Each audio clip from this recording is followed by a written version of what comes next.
guys, my name is Luke. This is Lukewarm Reviews. I just got back from seeing Disobedience, and it's so good. I'm so excited about this, guys. Like, I feel like this is the best of the year by far. Thus far, Thoroughbreds is very good. Annihilation was very good, but this movie's really, really excellent. So let's chat. Let's get into it. My experience with this was, the best thing about it is how you never know what's gonna happen. It's so obscure, you never know where it's gonna end. I found myself wondering in the middle of it. I was like, how is this gonna all work itself out? But it never shows its hand all the way through till the very, very end. And I just thought it was so, so nice. There's a really nice moment at the end about, like, there's the "You're Free" scene with David and Esti, and I found that super lovely. And I also loved how, for me, that scene was for David, not for Esti. I felt that Esti maintained her agency throughout. She had already kind of made up her mind, and it really seemed like she was going to do whatever she was going to do with or without David's approval, but she still obviously cared about him deeply, and so she wanted his blessing. And so that was a really nice, it seemed like there was closure in that moment, but then even it just went one scene further and it got a little more of a little question mark on the end, and I just love that about it. Another thing that it does that I think is super cool is it's not really a movie about love or like romance in the traditional way that we know it, because these are two women that they knew each other when they were kids. Obviously they do have a history, but it's made abundantly clear that they haven't seen each other in years and they don't know much about each other in their current state. So it's less about like love, and it's less, I was not worried about like, are they going to be together forever or whatever. It was just about like they just were there for each other exactly when they needed to be, and they helped one another learn things about themselves in that beautiful moment of finally coming to terms with your identity. Moments rather for throughout the whole film. The sex scene obviously is incredible and very, very well done, very nuanced and like unique, and kind of, it's incredible. It's I don't know how to describe it, but I just loved how it was so obscure, it was so elusive. What it was about for me was examining the way that all these really extreme emotions, like I was just talking about, like that passion, those kind of fireworks, but also then rage and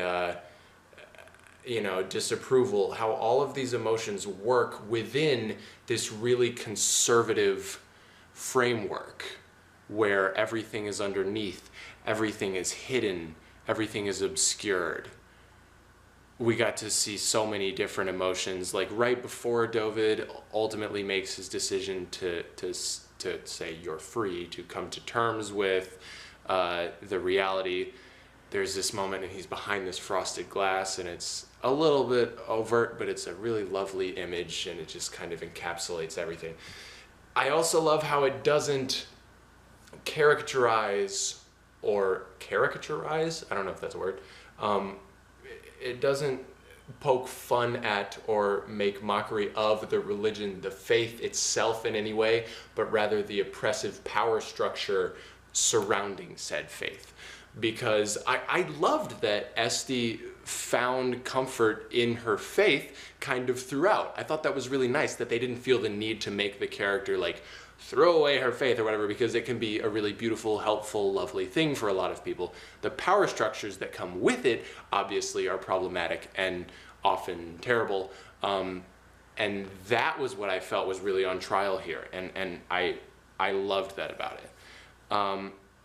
Also, the one of the main things that makes me know how much I loved it was just like, I want to watch it again immediately. I want to watch it again right now. Like I said earlier, like I was always wondering what's going to happen next, but now that I've seen the whole thing, I just want to go back right away, because I know that I'll notice different things, and it'll just be a totally different experience every time, I think. So this is one I will definitely return to. It's incredible. Next thing, is it original? Fucking yeah. I don't know. I mean, it's a conservative Jewish community, and it examines the bisexual and the homosexual experiences and how those can be intertwined. And it's so one of a kind. It's messy, and it's tender, and it's delicate, and it's all of these things all at once. It's beautiful. The acting is incredible, obviously. Rachel McAdams and Rachel Weisz are two of my favorites. Alessandro Nivola is, I hope that's how you pronounce it, is really awesome as well. He really keeps up with him. This trio is just a dynamite leading force in what is really a very nice ensemble. All of the performances are super good.